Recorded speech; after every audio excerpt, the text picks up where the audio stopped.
পুঁই শাকের ডাঁটা চচ্চড়ি খেতে খুবই মজাদার হয়। আর ডাঁটা চচ্চড়ি আমরা অনেকেই পছন্দ করি। বিশেষ করে পুঁই শাকের ডাঁটা আমিষ বা নিরামিষ যেভাবেই রান্না করি না কেন খেতে খুবই ভালো লাগে। আজ তৈরি করছি গাছের বড় বড় এরকম পুঁই শাকের ডাঁটা দিয়ে রুই মাছের মাথা দিয়ে চচ্চড়ি। এই রেসিপিটি তৈরি করতে একটু সময় লাগে, তবে রান্নাটা খুবই দুর্দান্ত স্বাদের একটি রান্না। গতকাল বিকেলে গাছের কিছু পুঁই শাকের এরকম বড় বড় ডাঁটা তুলে রেখেছিলাম, আর সকালবেলা রান্নাটা করছি, তাই ডাঁটাগুলো একটু মজে গেছে।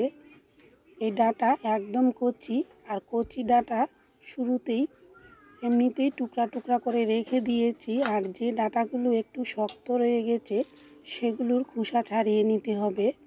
পাতার নিচে অনেক সময় পোকামাকড় মাকড়সার বাসা থাকে, সেগুলা ভালো করে বেছে নিয়েছি। আর এরকম বড় বড় কচি ডাঁটা দিয়ে যে কোনো রান্নায় খেতে খুবই ভালো লাগে। ডাঁটার সাথে কিছু কচি পাতাও নিয়ে নিচ্ছি, পাতাগুলো থাকলে দেখতেও ভালো লাগে আর রান্নাটা একটু মাখা মাখা হয়। পুঁই শাকের ডাঁটা সরিষা বাটা দিয়ে খেতে দারুণ লাগে। আর এই চচ্চড়ি তৈরি করতেও বেশি ঝামেলা পোহাতে হয় না, অল্প কিছু বাটা মশলা থাকলে রান্না করে নেওয়া যায়। ইচ্ছে করলে মাছের মাথা দিয়েও তৈরি করতে পারেন, আবার নিরামিষ খেতেও দারুণ লাগে। ডাঁটার কচি অংশগুলো এমনিতেই নির্দিষ্ট মাপে একটু লম্বা লম্বা করে কেটে রেখেছি, আর যে অংশগুলো একটু শক্ত সেগুলোর খোসাটা ছাড়িয়ে রেখেছি। পুঁই শাকের ডাঁটা ধুয়ে নিয়ে আসলাম, সেই সাথে রয়েছে জিরা, শুকনো মরিচ এবং সরিষা বাটা। আর রুই মাছের মাথা একটা নিয়েছি, লবণ হলুদ দিয়ে আগেই একটু লাল লাল করে ভেজে রেখেছিলাম। আর আলুটা ভাতে সেদ্ধ করে নিয়েছি, তাতে রান্নাটা খুব তাড়াতাড়ি হয়ে যাবে। এই সময়ের আলু একটু শক্ত হয়, সহজেই সেদ্ধ হতে চায় না। আর ডাঁটাগুলো যেহেতু কচি, তাই একটু মাখা মাখা করার জন্য সেদ্ধ আলু নিলাম, এতে রান্নাটাও চমৎকার হবে আর সময়ও অনেকটা বেঁচে যাবে। কড়াই গরম হয়ে আসলে তাতে 1 চামচের মতো তেল দিলাম, আর অল্প করে পাঁচফোড়ন দিয়েছি, ইচ্ছে করলে জিরা ফোড়নও দিতে পারেন। জিরা ভাজা হয়ে আসলে সেদ্ধ আলু এরকম একটু কুচিয়ে নিয়েছি, এবার কড়াইতে দিয়ে ভাজা মাছটাও দিয়ে দিলাম, সেই সাথে বাটা মশলা এবং পরিমাণ মতো লবণ হলুদ। অল্প করে জল দিয়ে এবার 2 থেকে 3 মিনিটের মতো একটু কষিয়ে নেব, এতে মাছটাও ভেঙে যাবে আর আলুটাও মশলার সাথে খুব সুন্দর কষিয়ে নেওয়া যাবে। এভাবে তেল মশলার সাথে মাছের মাথা আর আলুর টুকরাগুলো কষিয়ে নিলে রান্নার কালারটাও দারুণ হবে আর রান্নাটা খেতেও বেশি ভালো লাগবে। মাছের মাথা দিয়ে বিভিন্ন সবজির চচ্চড়ি খেতে খুবই ভালো লাগে। আর পুঁই শাকের চচ্চড়ি বাঙালিদের খুবই পছন্দের একটি রান্না। ইচ্ছে করলে পেঁয়াজ রসুনও ব্যবহার করা যায়, খুবই ভালো লাগে। আবার এইভাবে অন্যান্য মশলা দিয়েও তৈরি করে নিতে পারেন।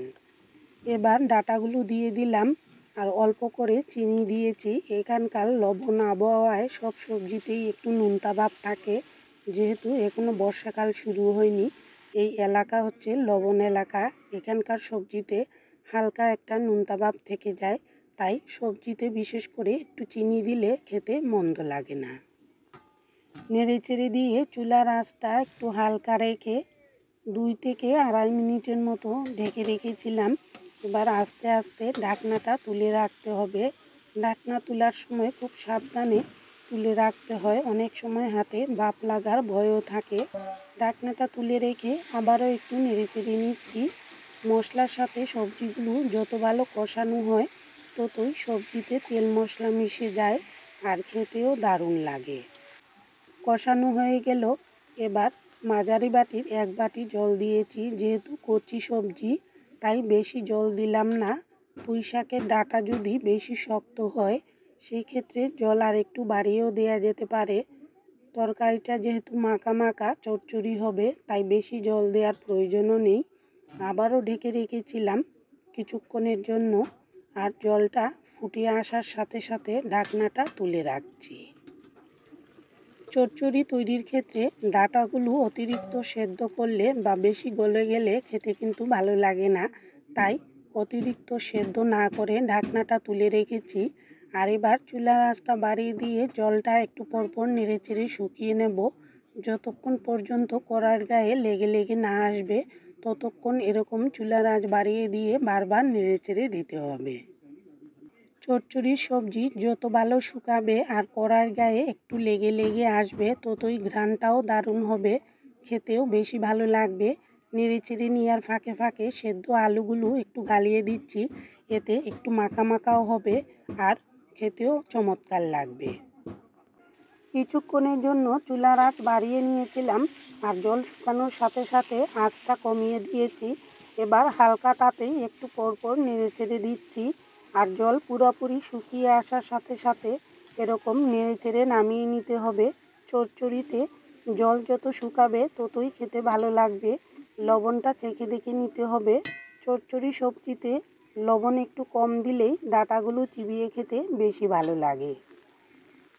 সরিষা বাটা দিয়ে বড় বড় পুঁই শাকের ডগা দিয়ে এভাবে যে কোনো মাছের মাথা দিয়ে চচ্চড়ি খেতে খুবই ভালো লাগে। বাঙালিদের খুবই পছন্দের একটি রান্না। কেমন লাগলো আজকের এই পুঁই শাকের ডাঁটা চচ্চড়ি জানাতে ভুলবেন না। আর এতক্ষণ পাশে থাকার জন্য সবাইকে অসংখ্য ধন্যবাদ।